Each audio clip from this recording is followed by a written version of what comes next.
मैं चाहता हूं कि ऑटोमेटिक मेरे डी ड्राइव में 2014 का फोल्डर क्रिएट हो। देन अगले महीना 2000 अप्रैल का चल रहा है तो अप्रैल का क्रिएट हो। फिर अप्रैल के फोल्डर के अंदर में आज डेट क्या है, आज 14 तारीख है, तो यहाँ पे 14 तारीख का फोल्डर बने और उसके अंदर 14 तारीख का नाम का एक फाइल सेव हो जाए। तो आज का जो हमारा टॉपिक है ऑटोमेटिक एक हो, जब भी जिस दिन मैं रन करूं वो उसी दिन की फाइल को इंस्टॉल करे। तो चलिए इसके लिए हम एक प्रोजेक्ट करते हैं। यहाँ पे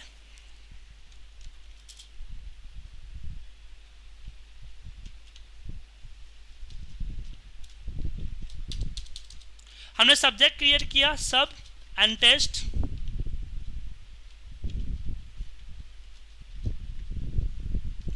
अब इस सब्जेक्ट के अंदर में हम लिखने वाले हैं। सबसे पहले क्या करना है कि मुझे फोल्डर क्रिएट करने हैं, लेकिन फोल्डर क्रिएट करने से पहले पता तो होना चाहिए कौन से साल का फोल्डर क्रिएट करने। तो मैं करेंट सिस्टम डेट के अकॉर्डिंग चलना चाहता हूँ। तो एक्सेल के अंदर में अगर मुझे करेंट सिस्टम डेट का ईयर चाहिए तो हम क्या करते थे, तो एक्सेल में हम यूज करते थे टुडे का, कि मैंने यहाँ पे टुडे का फंक्शन लगाया, ब्रैकेट ओपन क्लोज किया और इससे मैं ईयर अलग कर लेता हूँ। तो इसी कंसेप्ट को मैं वीवी में अपनाऊंगा, लेकिन वीवी में हमें एक स्टोरेज लोकेशन चाहिए होगा। तो हम यहाँ पे एक स्टोरेज लोकेशन ले लेते हैं, dim r as a integer, r नहीं year, y as integer, m as a integer, m तो मंथ होना चाहिए ना, एंड d एज इंटीजर। अब इसके बारे में आगे क्लासेस में आपको वो डिटेल के साथ समझाऊंगा। ये समझिए कि जैसे कि आप रेंज में A1 B1 CN है ना, ऐसे मैंने बैकअप में एक लोकेशन क्रिएट किया जहां पे मैं डेटा स्टोर करूंगा। dim m as a string.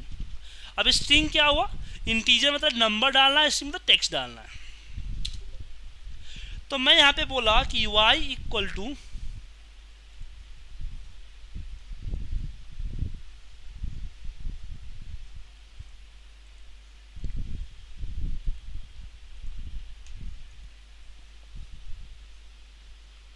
हमने बोला y इक्वल टू, अब यहां पे मैं एक्सेल वर्कशीट फॉर्मूला ईयर लगाता हूं और ब्रैकेट ओपन करता हूं, नीचे एक्सप्रेशन आ गया। इसका मतलब है कि ईयर फॉर्मूला डायरेक्टली वीवी को सपोर्ट करता है। मैं टुडे लगाता हूं,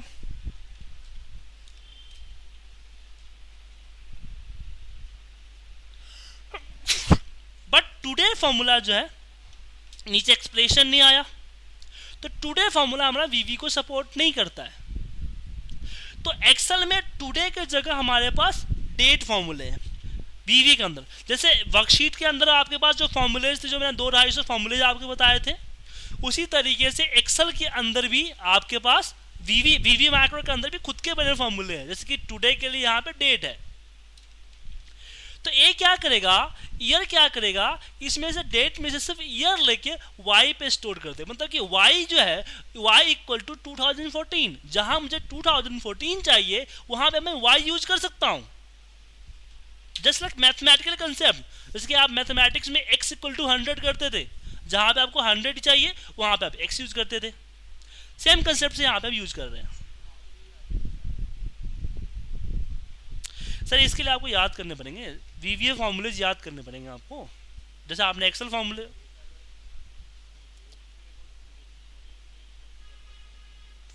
नहीं नहीं नहीं नहीं, क्या है ना कि एक्सेल वर्कशीट के एक अलग फॉर्मूला लिस्ट है और वीवी का अलग एक फॉर्मूला लिस्ट है। तो कुछ एक्सेल के फॉर्मूलेज वीवी में सपोर्ट करते हैं, जैसे कि ईयर सपोर्ट किया। कुछ एक्सेल के फॉर्मूले वीवी में सपोर्ट नहीं करते हैं, वहां पे आपको वीवीए के खुद के फॉर्मूले लगाने पड़ेंगे। वो फॉर्मूलेज कौन से हैं वो आपको लिस्ट नहीं आता है, ठीक है ना। उसके लिए आप F1 यूज करोगे ना, F1 यूज पे जब होम पे आप जाओगे, यहाँ पे देखिए कंसेप्ट में फंक्शंस, यहाँ पे सारे फंक्शंस हैं।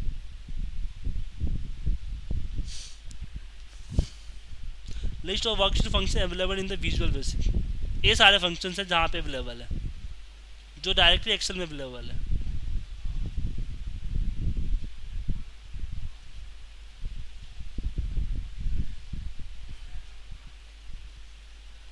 इसमें कहीं आपको टुडे दिख रहा है? टुडे नहीं दिख रहा है ना।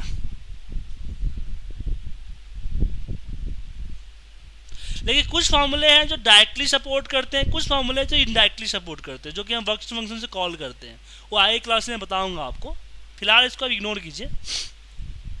फिर d इक्वल टू हमें डे चाहिए, तो मैंने यहाँ पे डे लगाया। हमने जैसे कि हमारे संजय जी हमारे वर्कशीट के अंदर में जैसे रेंज C1 है या E1 है, तो सामने फ्रंट पे दिख रहा है। उधर हमने बैकएंड में VVA के बैकएंड में हमने एक लोकेशन क्रिएट किया है जिस पे हम कोई वैल्यू स्टोर करेंगे।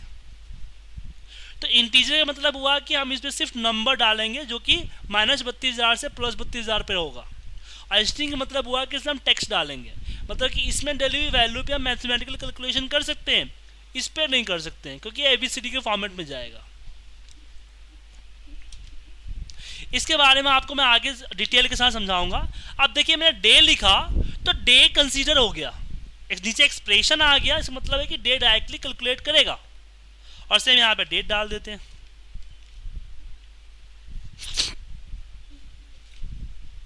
अब बारी आती है मंथ निकालने की। तो एक्सेल में मुझे यहाँ पे मंथ अगर नंबर में चाहिए तो हम इक्वली यहाँ पे कर देंगे मंथ, बट मंथ मुझे नंबर में नहीं चाहिए, 3 लेटर में चाहिए। संजय जी बैकग्राउंड में शोर आ रहा है।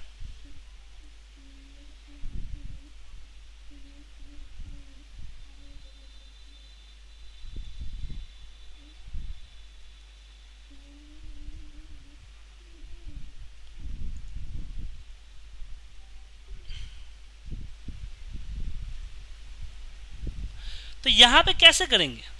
तो एक्सेल में कैसे करेंगे? एक्सेल मुझे इस पे जैन चाहिए था, कैसे लाता था? तो हम यहाँ पे टेक्स्ट फॉर्मूले से लाते थे। टेक्स्ट फॉर्मूले कॉमा यहाँ पे करते थे MMM आ जाता था। तो क्या इस पे टेक्स्ट फॉर्मूला यूज होता है? नहीं होता है। जो फॉर्मूले नहीं डायरेक्ट यूज नहीं होते, एक्सप्रेशन नहीं आता है, तो उसके लिए हम इसको इनडायरेक्ट यूज करते हैं। Application dot worksheet function dot text, इस तरीके से आप यूज कर सकते हो। डेट, लेकिन मेथड आपका VV का ही रहेगा, ठीक है। तो आपको याद नहीं है कि डेट की जगह टुडे होगा, टुडे की जगह डेट होगा, या आप ईयर मंथ, या आपकी समझ में नहीं आ रहा है कि कौन सा लगे, तो आप उसको डायरेक्टली कॉल कर सकते हो फंक्शन लाइब्रेरी से, लेकिन थोड़ा सा लंबा कोड लिखना पड़ेगा। तो ये यहाँ पे इसके जगह पे जो आपने कोड लिखा, इसके जगह पे हम हमारे पास एक शॉर्ट कोड भी है जो VV का है, उसको भी लिख सकते हैं। जैसे कि आपका टेक्स्ट फंक्शन वर्क करता है, सेम VV के अंदर हमारा वर्क करता है फॉर्मेट। नितिन जी कुछ बोल रहे हैं क्या? आपका मिस कॉल आया है।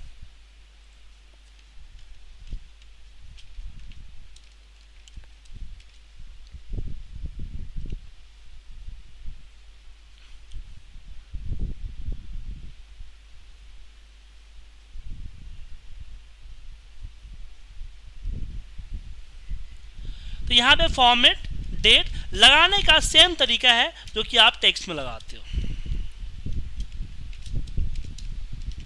तो हमने 3 चीजें कैलकुलेट कर ली। हमारे पास ईयर है, हमारे पास डे है, हमारे पास मंथ है। तो अब बारी आती है डायरेक्टरी क्रिएट करने की।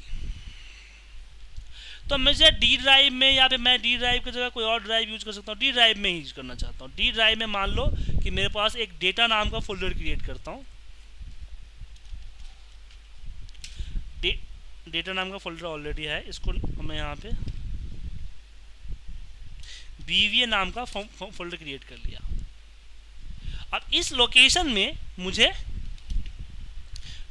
2014 का फोल्डर चाहिए। तो मैं क्या करूंगा, अब ये बात जानना होगा कि फोल्डर क्रिएट करने के लिए कौन सा हमारे पास ए है, कोड है हमारे पास। तो हमारे पास होता है mkd,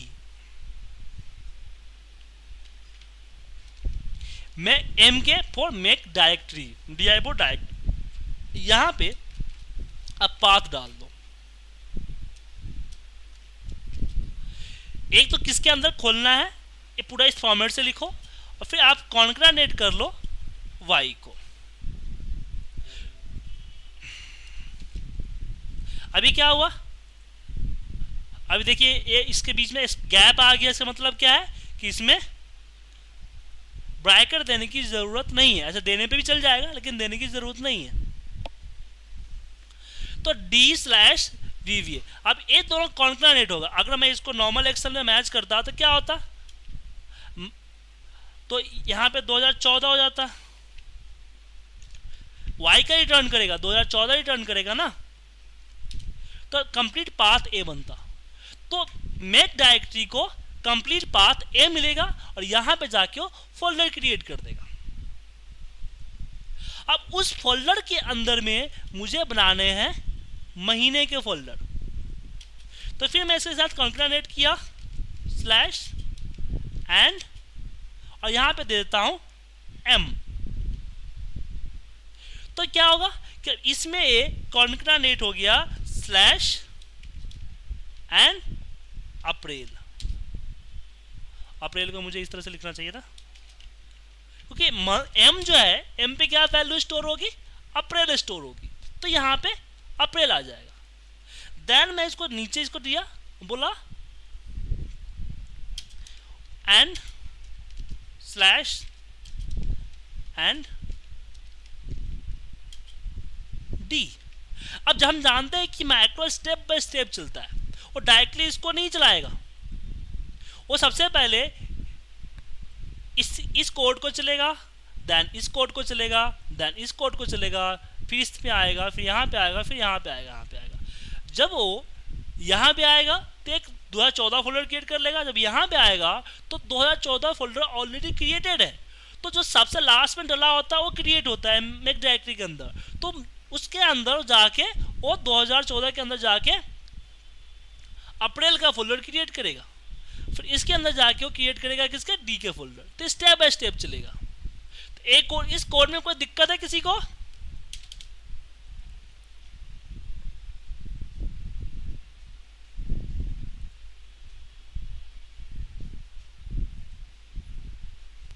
आप लोगों को डाउट है, कुछ समझना चाहते हो इसमें?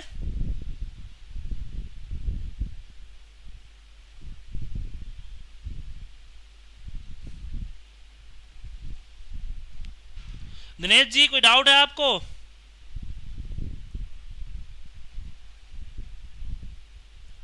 ओके, अब नेक्स्ट चलते हैं। अब नेक्स्ट में हमारे पास हम बढ़ते हैं कि अब इसकी इस लोकेशन के अंदर मुझे फाइल बनाने हैं। तो फाइल के लिए क्या कोड हमने सीखा था लास्ट क्लास में? हमने सीखा था वर्क बुक्स डॉट एड।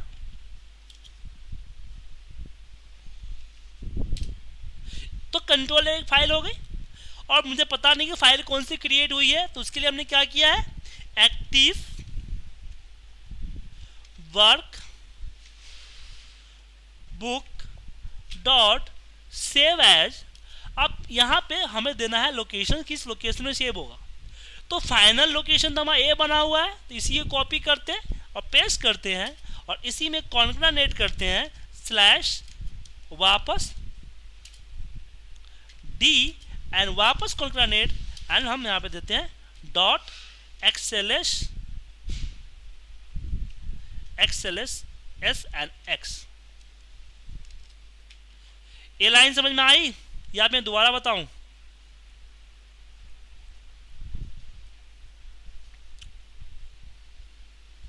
देखिए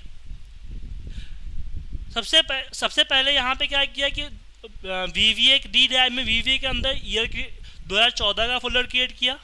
देन 2014 के फोल्डर के अंदर गया और अप्रैल का फोल्डर क्रिएट किया, और इसके अंदर फिर गया और फिर जो डेट आज है 14 तारीख है, 14 नाम का फोल्डर क्रिएट किया।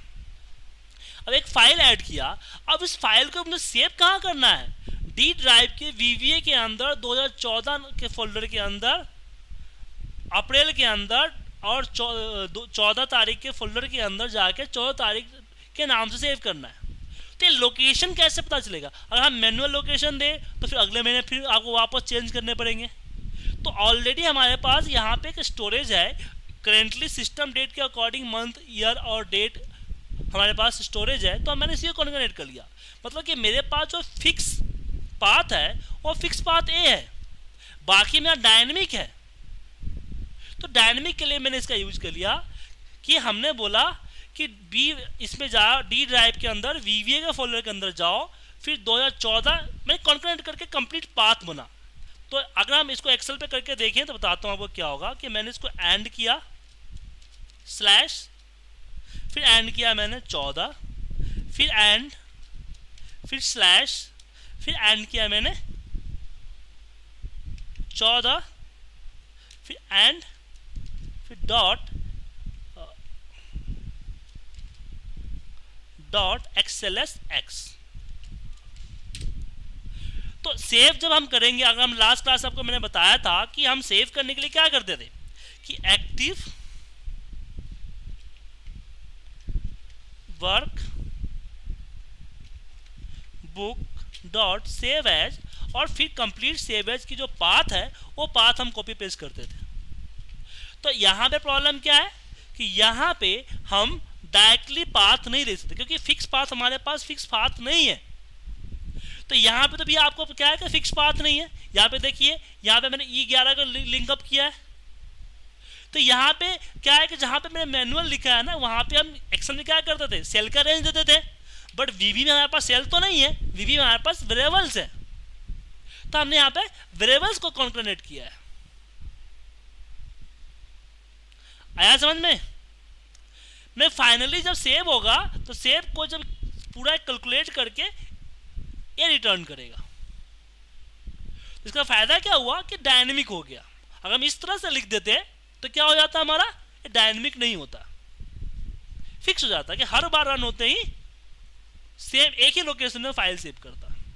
ठीक है सर?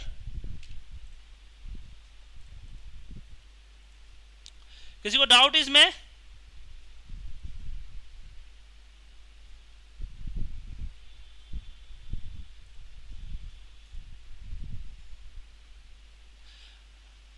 नितिन समझ में आया आपको?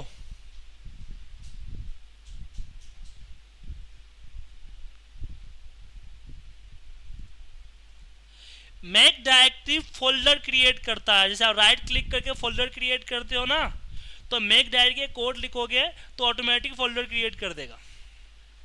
अब देखो ना, अब मैंने यहाँ पे जो देखो, यहाँ पे डी ड्राइव के अंदर में VVA का फोल्डर खाली है। मैं जैसे ही इस मैक्रो को रन करूंगा तो कई सारे फोल्डर्स बन जाएंगे। मैं इसको रन करता हूं, मैं देखिए रन हुआ। यहाँ देखिए 14 नाम का फाइल क्रिएट होकर आ गया यहाँ पे, और यहाँ पे ड्राइव में जाइए 2014, इसके अंदर अप्रैल, इसके अंदर में 14 तारीख, इसके अंदर में 14 तारीख का फाइल क्रिएट हो गया।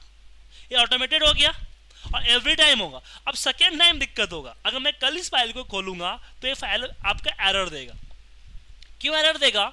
कि हम सिंपल सी बात जानते हैं कि डुप्लीकेट फॉर नाम, हाँ इसमें अगर 14 अप्रैल दोनों में फोल्डर होगा कि दिक्कत है इसमें कि 14 और 2014 अप्रैल 2014 तो भाई पूरा साल चलेगा, अप्रैल भी पूरा महीना चलेगा, आपको पर डे के हिसाब से चेंज करने हैं ना। तो उस केस में दिक्कत होगी। तो उस केस में हमें क्या है कि हम बोलना चाहते हैं कि भैया जो फोल्डर क्रिएट हो रहा है उसको क्रिएट कर दो, जो फोल्डर क्रिएट नहीं हो रहा है उसको इग्नोर कर दो। मतलब कि एरर कब आएगा इसमें, इस ये तीनों कोड के अंदर में, जब हमारे पास ऑलरेडी फोल्डर क्रिएटेड है तब एरर आएगा। तो उस केस में हमारे पास एक सिंपल सा कोड होता है जो हम एरर को स्किप करने के लिए करते हैं कि ऑन एरर रिज्यूम नेक्स्ट। मतलब कि जिस लाइन में आपका एरर आ रहा है उस लाइन को छोड़ो और नेक्स्ट लाइन पे चले जाओ। मतलब कि अगर इस लाइन में एरर आ रहा है तो इसको छोड़ो, नेक्स्ट चल जाओ। अगर इस लाइन में एरर आ रहा है तो इसको छोड़ो, नेक्स्ट चलो। ठीक है। अब मैं एक काम करता हूं कि इसमें डी जो है ना डे +1 कर देता हूं, मतलब कि अगले दिन +1 हो गया, तो मतलब कि इसमें 14 + 15। अब देखिए क्या होगा, एरर नहीं आया और आपका डी ड्राइव के अंदर जाके देखो 14 था ही पहले से, जो छेड़ा नहीं, इसने 15 का फाइल बनाया, अब 15 का फोल्डर बना के 15 में डाल दिया। क्लियर है सर?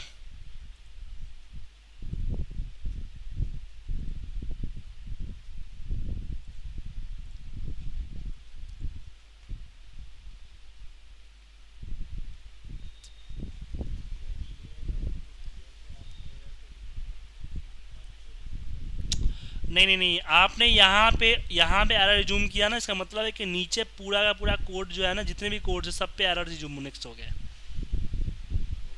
और मुझे रोकने कि यहाँ से यहाँ तक ही चलने हैं, तो यहाँ पे लिखना पड़ेगा ऑन एरर गो टू 0। मतलब कि तब वो स्टार्टिंग और एंड हो गया कि इसके बीच के ही एरर रिज्यूम होंगे। ठीक है। और ये एरर वाले हर फॉर्मूला हर मैक्रो में मत लगा दो। क्यों? क्योंकि आपको बाकी में लगाओगे तो क्या होगा पता ही नहीं चलेगा मैक्रो रन हुआ कि नहीं हुआ। कि मान लो कहीं पे आपने कोड गलत लिख दिया है, वो कोड नहीं होना चाहिए, तो वहां भी एरर क्या करेगा, उसको स्किप करेगा, ये नहीं बोलेगा कोड में गलती है।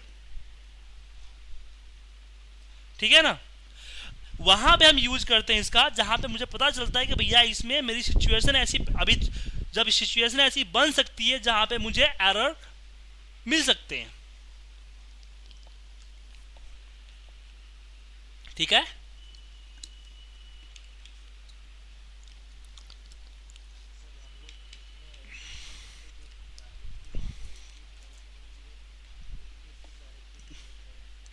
तो उसके पॉसिबल तो है, इसके लिए पॉसिबल तो है, वो चेक करके बता देगा पार्टिकुलर फाइल भी है कि नहीं है। बट उसके लिए फिर इफ कंडीशंस लगाने, उसके लिए आपको फिर फाइल डायरेक्टरी सिस्टम हैंग करने पड़ेंगे, मतलब आपको फोल्डर के साथ उसके कनेक्टिविटी करनी पड़ेगी। ठीक है ना। तो वही बात तो सेम हुआ ना कि आपको चेक करने के बाद फाइल क्रिएट करने, ये भी तो सेम ही कर रहा है ना। जब फोल्डर क्रिएट होगा तो ऑटोमेटिक सिस्टम ही आपका चेक कर रहा है। समझ गया ना कि ऑटोमेटिक आपका सिस्टम ही चेक कर रहा है। जब सिस्टम चेक करके आपको दे रहा है तो क्या जरूरत है आपको इसका ये करने का, अपना कंडीशन देने का। ठीक है। हमें पता है किसी भी सिचुएशन में दो नाम का सेम फोल्डर नहीं बनेगा।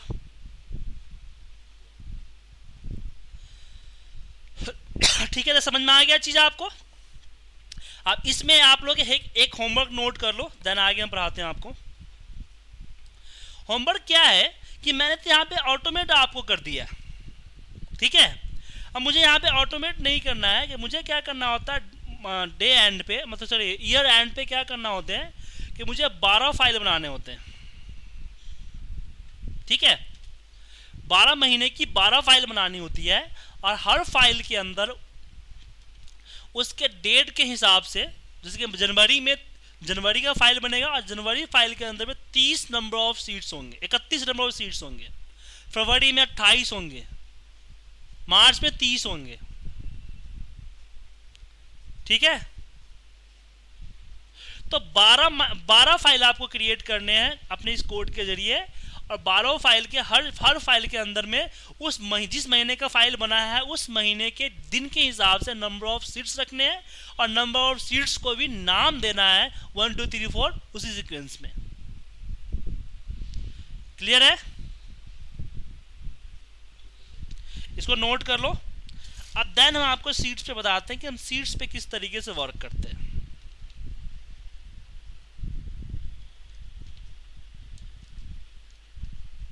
आपने देखा आपका मैक्रो किस तरीके से काम आसान कर रहा है। अब बारी करते हैं कि पार्टिकुलर सीट पे जाना तो कैसे हो। तो सबसे पहले बात करते हैं हम सीट को कॉल कैसे करते हैं। जैसे हमने वर्कबुक को कॉल किया, हमने वर्कबुक्स और एक्टिव वर्कबुक दो चीज़ें देखी थी, उसी तरीके से हमें सीट पे देखना है। तो सीट पे कैसे देखेंगे, तो सीट के लिए हम यूज करेंगे दो चीज़ें। एक तो हम यूज करेंगे सीट, जब भी हम सीट देखते हैं तो हमारे पास सीट का दो नेम होता है। एक नेम होता है कैप्शन नेम, एक नेम होता है प्रॉपर्टी नेम। प्रॉपर्टी नेम कौन सा होता है, जो आपका ब्रैकेट से बाहर है, ये आपका प्रॉपर्टी नेम है।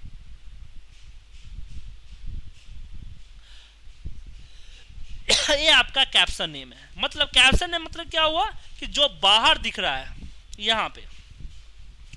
अगर मैं यहाँ पे आऊँ और मैं सीट 1 को यहाँ पे लिख देता हूँ जैन, जैन, तो आप देखोगे ये ब्रैकेट के अंदर आपका जैन हो गया। प्रॉपर्टी नेम अगर चेंज करना चाहते हो तो उसको भी चेंज कर सकते हो, लेकिन प्रॉपर्टी नेम चेंज करने के लिए आपको VBA डेवलपर के अंदर, आपको प्रॉपर्टी बार के अंदर F4 दबाओगे तो प्रॉपर्टी बार आता है, उसमें जाके यहाँ से चेंज कर सकते हो। ठीक है, यहाँ मैं लिख देता हूँ मंथ। तो दो चीजों से मैं प्रॉपर्टी नेम मतलब कि मंथ से भी कॉल कर सकता हूं, या फिर कैप्शन नेम सीट्स से भी कॉल कर सकता हूं।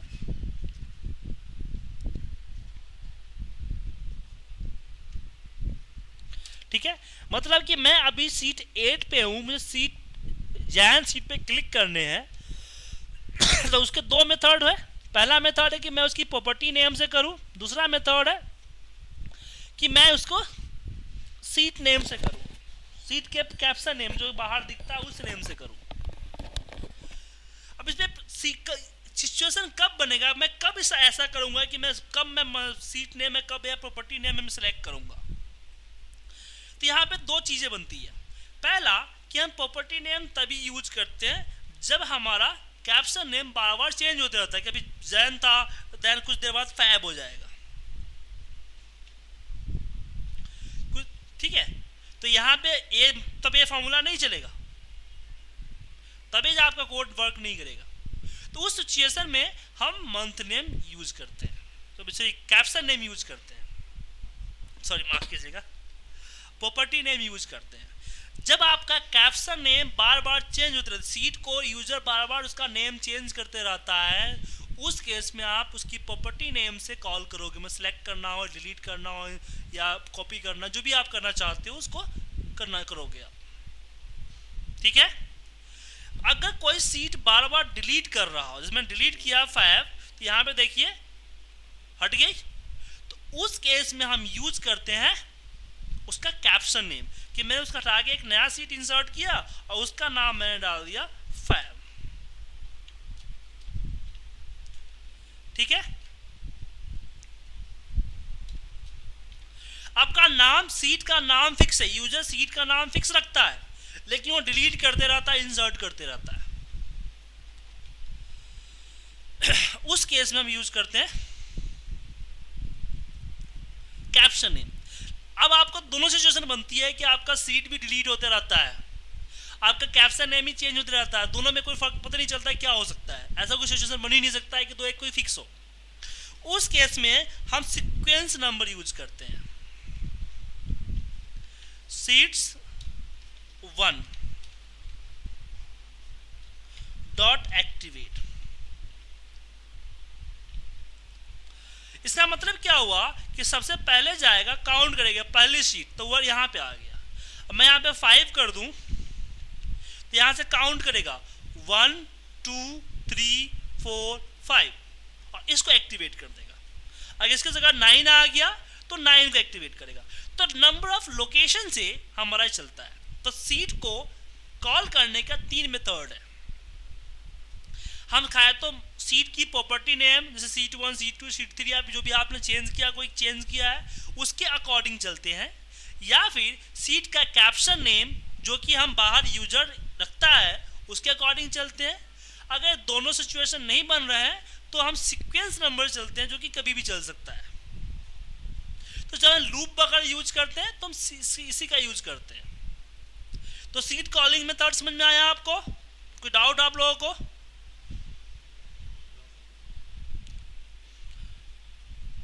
दिनेश जी आपको कोई डाउट है?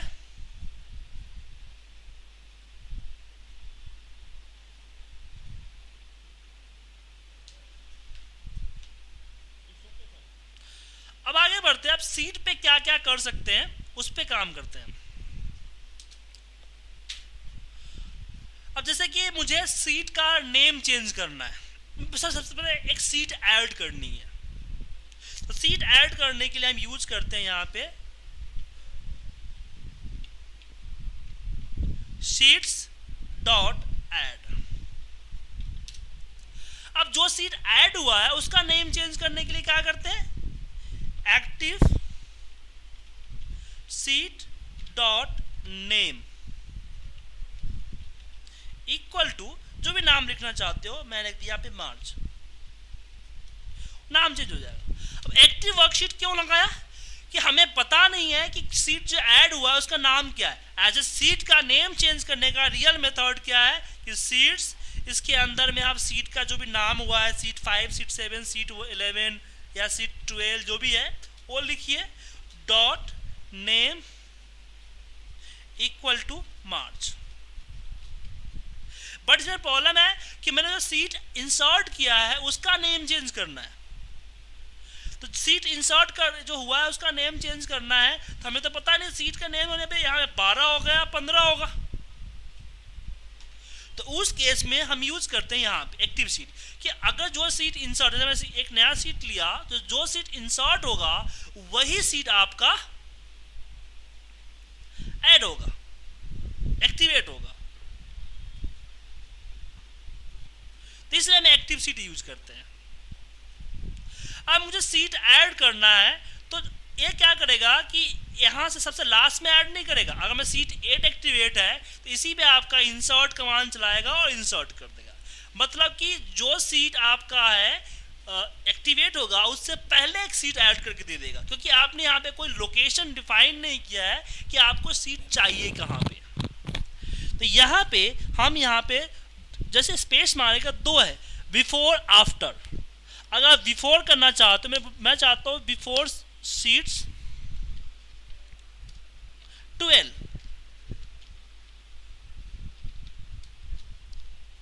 तो आप सॉरी ब्रैकेट क्लोज नहीं किया, तो क्या होगा कि सीट 12 जो है इससे पहले सीट इंसर्ट कर देगा।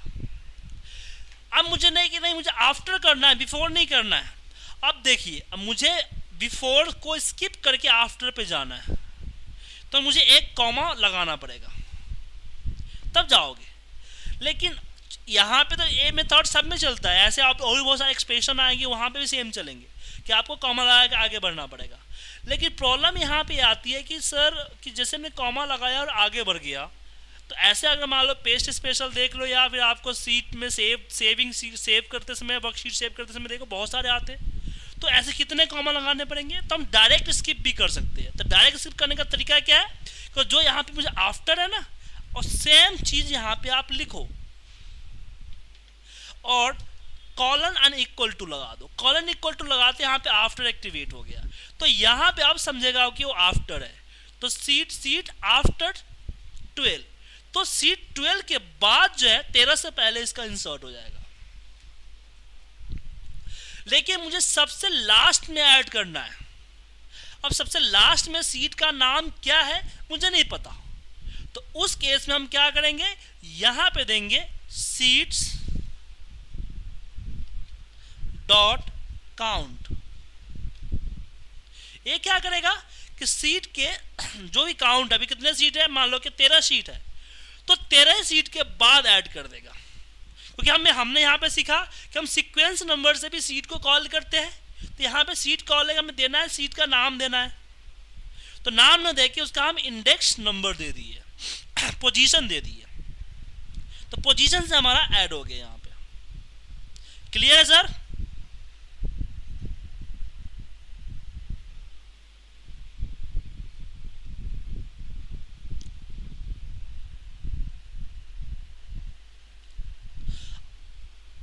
अब आगे बढ़ते हैं इसमें। अब जैसे कि आपको असाइनमेंट में वर्क होगा कि मुझे 30 सीट इंसर्ट करने हैं, तो यहाँ पे आप कॉमा देके यहाँ पे आपके पास आता है काउंट, तो काउंट लिखो COUNT count semicolon equal to मैंने बोल दिया 30, तो आपको 30 सीट इंसर्ट कर देगा एक ही बार में। ठीक है,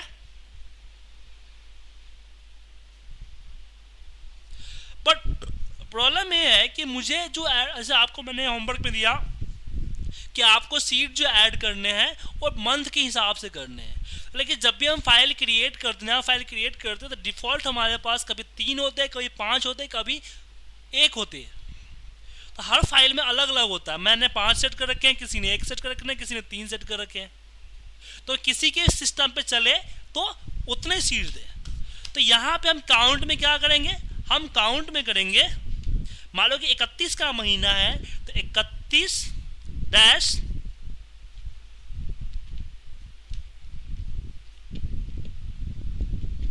सीट्स डॉट काउंट,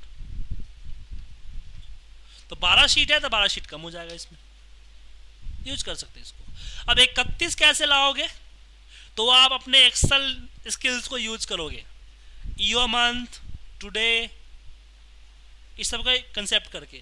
अगर डायरेक्ट नहीं सपोर्ट करता है तो मैंने आज तरीका बताया आपको, एप्लीकेशन वर्कशीट फंक्शन का तरीका बताया, इसका यूज कर सकते हो आप।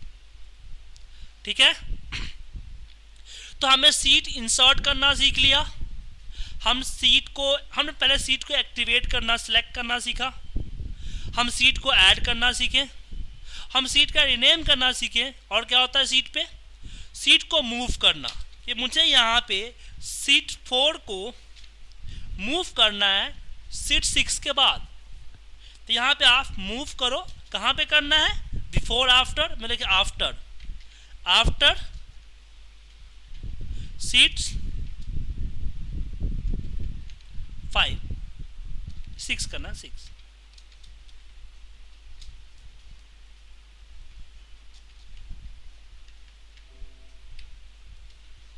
ठीक है, और जब भी प्रोग्रामिंग करो तो आप स्मॉल लेटर में या कैपिटल लेटर में प्रोग्रामिंग करो, प्रॉपर केस में कोई मत करना, क्योंकि जैसे आप कुछ लिखोगे, लिखते ही आपका फर्स्ट लेटर बड़ा हो जाएगा। तो फर्स्ट लेटर बड़ा होगा मतलब कि कोड एग्जिस्ट करता है, अगर फर्स्ट लेटर बड़ा नहीं हुआ तो कोड एग्जिस्ट, जैसे हमने लिखा तो इसका फर्स्ट लेटर बड़ा नहीं हुआ ना, क्योंकि ये कोड एग्जिस्ट नहीं करता है।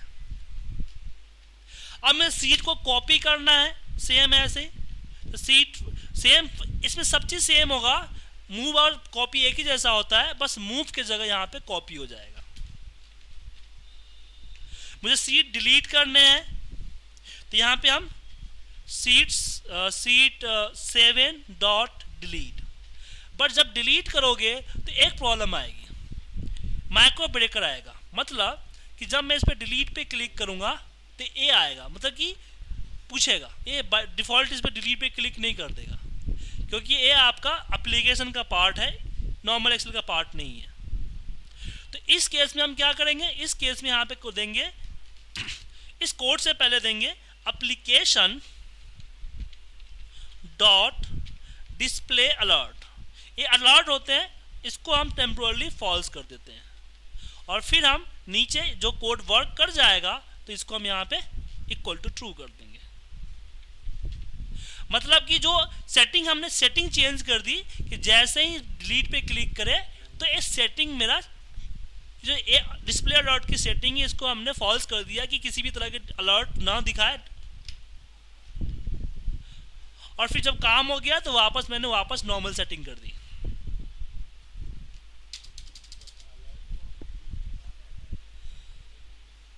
हमने पहले इसको फॉल्स किया ना सर,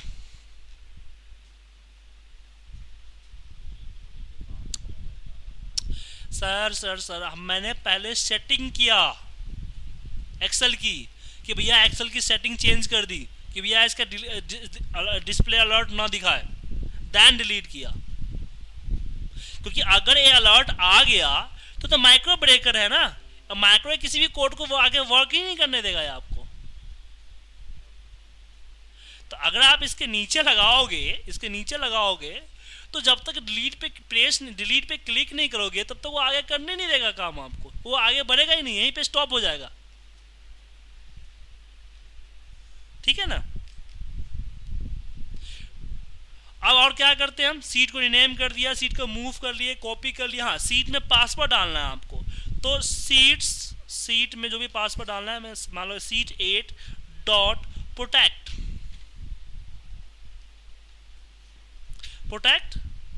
अब यहाँ पे आपको पासवर्ड डालो, और फिर जो क्लिक व्लिक करने वाला सिस्टम होता है ना, जो पासवर्ड डालते हो, प्रोटेक्ट सीट करते हो, तो यहाँ पे आपको इतने सारे ऑप्शंस मिलते हैं किस किस को अलाउ करना है। तो स्पेस मारते समय सारे वही चीज़ आ रही है, जिसको अलाउ करना है उसको ट्रू फॉल्स करते जाओ। इसमें किसी एक को ही अलाउ करना है, तो जो हमारा ऊपर का मेथड है ना, आफ्टर वाला ये मेथड, तो जो मान लो कि मुझे पासवर्ड, मान लो कि 2 चीज़ को करना है, तो मुझे यहाँ पे इस तरीके से लिखने पड़ेंगे, पासवर्ड, दोनों सीक्वेंसली नहीं है, तो फिर कॉमा। अब मुझे इसमें ये करना है,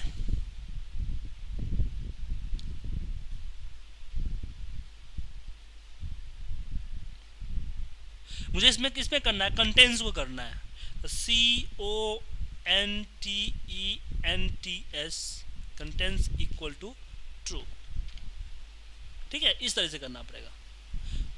आप पासवर्ड हटाना चाहते हो तो seat 8 dot password protect, unprotect होगा, माफ कीजिएगा, अनप्रोटेक्ट, और फिर वहाँ पर जो आपने पासवर्ड डाला है वो पासवर्ड डाल दो। अनप्रोटेक्ट में इक्वल लगाने की ज़रूरत नहीं है, क्योंकि स्पेस मारते नीचे एक्सप्रेशन आ गया तो इक्वल नहीं चाहिए। ठीक है। सीट को हिडन करने के लिए तो यहाँ पे sheet 8 dot visibility, visual equal to 3 है। एक तो हिडन करो यहाँ से नॉर्मल, लेकिन अगर आपने नॉर्मल हिडन कर दिया तो कोई भी यहाँ से अनहाइड कर सकता है यूजर, उसको वीवी प्रोग्रामिंग में आने की ज़रूरत नहीं है। इसमें एक होता है वेरी हिडन, तो वेरी हिडन वो वीवीए प्रोग्राम के जरिए ही अनहिडन होगा, नॉर्मल यहाँ से हिडन नहीं होगा। और आपको विजुअल करना चाहते हो, आपने वेरी हिडन कर दिया है तो विजुअल करना है, तो आप यहाँ पे विजुअल कर लो, विजुअल हो जाएगा आपका। ठीक है। आप इसकी जो बैकग्राउंड कलर होता है वो कलर करना है तो भी कर सकते हो, sheet 8 dot tab colour dot colour equal to VB red. तो रेड ग्रीन ब्लू क्या क्या डाल सकते हो, ये सारे कर सकते हो कि वीवी black red green magenta yellow, जो जो चीज़ें कलर दिख रहे हैं कलर डाल सकते हो, इसके अलावा कोई और कलर नहीं डाल सकते हो। ठीक है। तो सीट पे हम का अपना F1 सिलेक्ट करके मैंने F1 प्रेस कर दिया। ठीक है। तो आप भी इस तरह से यूज कर सकते हो। अब आपकी इसमें रह गई कि आप जब इसका क्या बोलते हैं, जब यूज करोगे, आप एक्सेल में यूज करोगे इसका,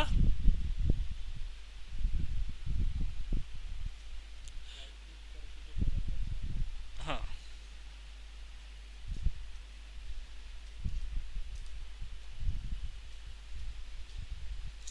तो ठीक है। तो इस पे आप काम कीजिए, अपना प्रोजेक्ट जो मैंने दिया है उस प्रोजेक्ट को पूरा कीजिए। कल हम इसी टाइम पे मिलेंगे, सेम टाइम पे। ठीक है। और कल आप लोगों का वीवीए डेमो का लास्ट ट्रेडिंग होगा। कल आपको डिसाइड करना पड़ेगा कि आपको वीवीए सीखना है कि नहीं सीखना है। ओके, मिलते हैं कल हम सेम टाइम।